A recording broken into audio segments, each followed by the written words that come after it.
안녕하세요. 대단히 반갑습니다. 고객 불안에 떨게 한 새마을 금고 사태 금융권 문제 수면 위로 정혜인. 최근 금융당국은 금융시장 안정을 위해 부동산 프로젝트 파이낸싱 PF 관리에 나서고 있다. 일부 정권사의 경우 PF 부실 규모가 임기치를 넘어섰고 금융권의 대출 잔액이 131조 원을 돌파하는 등 곳곳에서 문제가 발견되고 있기 때문이다. PF 대출의 문제는 새마을 금고 사태로 대두되기 시작했다. 새마을 금고 사태는 남양주 동부 새마을 금고에 600억 원대의 부실 대출이 드러나면서 뱅크런까지 이어진 사건을 말한다. 정부는 연체율 20%를 또는 개별 새마을 금고에 대한 합동 특별 검사를 해 지점 통폐합을 추진했다. 이때 남양주 동부 새마을 금고는 화도 새마을 금고와 합병됐는데 이 과정에서 뱅크런이 발생했다.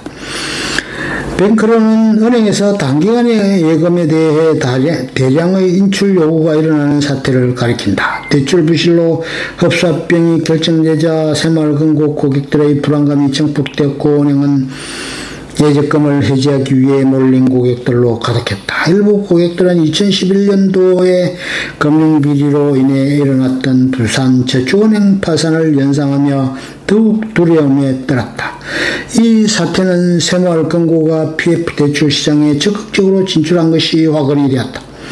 PF 대출은 기업 전체의 신용도나 담보록의 기초에 이루어지는 기존의 담보 보증 대출과 다르게 특정 사업에서의 예상 수익을 기초로 한다.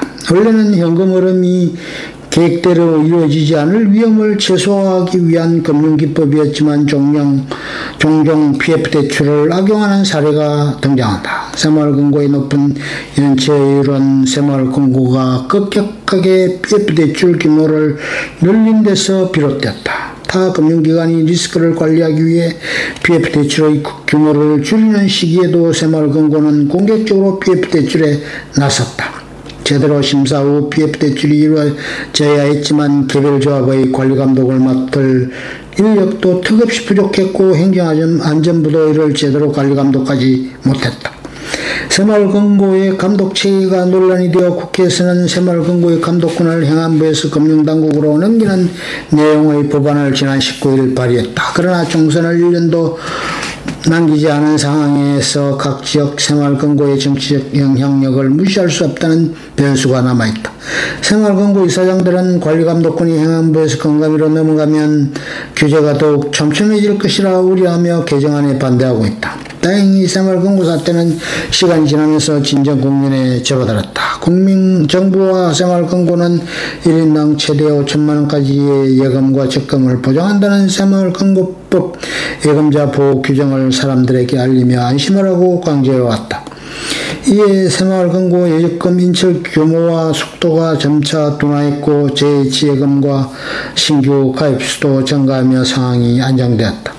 하지만 자금 회수에 문제가 생긴 부동산 PF 사업장이 늘면서 심각한 수준으로 연체율이 올라가고 있다. 지난해 부동산 시장의 침체가 큰 영향을 미친 것이다. 심각해진 PF 부실 문제에 금융위원회와 금융감독원 등은 총력 대응에 나섰다. 오는 9월 부동산 PF 사업장 정상화 지원 펀드도 본격적으로 가동하기 위해 5개 운영사는 각각 2천억 원 이상의 펀드를 신속히 조성할 예정이다.